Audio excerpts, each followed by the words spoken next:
What's going on, guys? Gigantamax here, back with another Pokemon Go video. And in today's video, guys, we are again talking about the Wild Area event, which, do remember, is having an in-person event and a global event, and it will be featuring a ton of electric and poison type Pokemon, as you guys see right here. And it is debuting a new Galar Pokemon family, the Toxel family, and it's also releasing Mighty Pokemon, which are Pokemon with better IVs and have a higher chance of being XL or double XL. And this event is also dropping a new Pokeball, a Safari Ball. And as they mentioned yesterday, they did leave out a few details on their initial post, because yesterday they did announce that yes, Popstar and Rockstar Pikachu will be returning in this event for the global portion and for the in-person portion, and also a brand new costume Snorlax will be featured at both events too.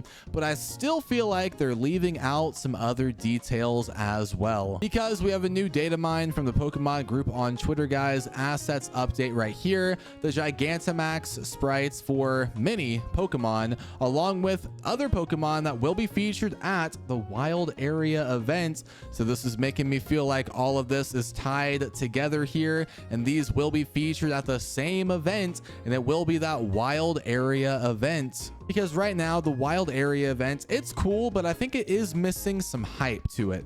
And what better way to bring some hype into this event by featuring Gigantamax Pokemon? And that's what we see here. Gigantamax Venusaur, Gigantamax Charizard, Gigantamax Blastoise has already been added. I've talked about this before. And the Gigantamax form of the Pokemon that is the center of attention for the Wild Area event, that is the Gigantamax form of Toxtricity. And of course, below that, to the left of the Snorlax, is the Toxel family. Toxel in both forms of Toxtricity, which look amazing, by the way, and that costume Snorlax, which will be featured at this upcoming event too. Like I said, on their initial post, they did leave out that Popstar Rockstar Pikachu would be featured and a brand new costume Snorlax would be featured. They didn't post that until days later, maybe like even a week later. So I feel like sometime next week or maybe the week after, they're also going to post on their blog post and on Twitter that Gigantamax Max Battles will be featured at this event too. So maybe all of the Kanto starter evolutions will be in Gigantamax Max Battles along with the Toxtricity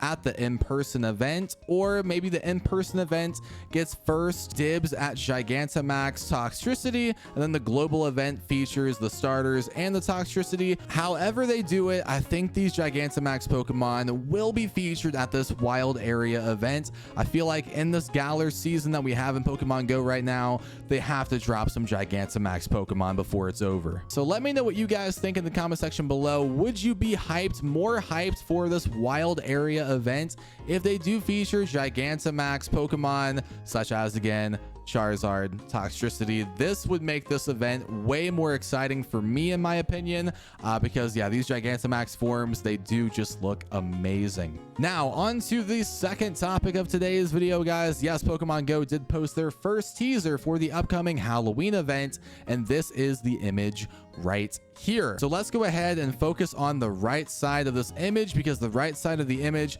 has all of the Pokemon on it. So let's start with the Pikachu, guys. So yes, obviously that Pikachu is wearing a hat. It is a witch hat, but is it the witch hat from years ago? No, it is a new witch hat Pikachu I've talked about before, and it will be this one featured on the Pokemon Center image right here. This will be a new witch hat Pikachu. I think it looks pretty good, so I am super excited for this new costume Pikachu.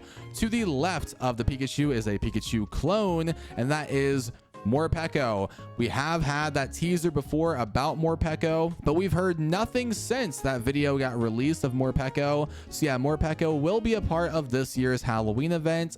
I'm thinking it will be featured in part 1, because do remember, Halloween event is featured in 2 parts, but I think it will be in part 1. And then to the right of Morpeko, Sableye, no costume on it. And to the right of the Sableye is that Greavard, which did debut in this game last year. So I think this year it is due for its shiny release. I'm really hoping that is the case. That shiny is pretty good. And then to the left of the Sableye is the Ghastly, so nothing too crazy there. Above the Ghastly, we do have some Zubats.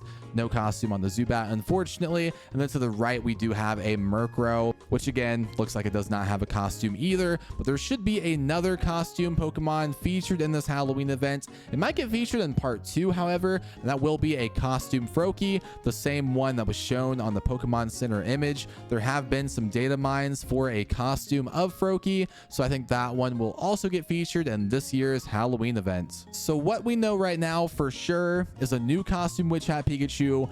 Morpeko is debuting, maybe with its shiny, but probably not.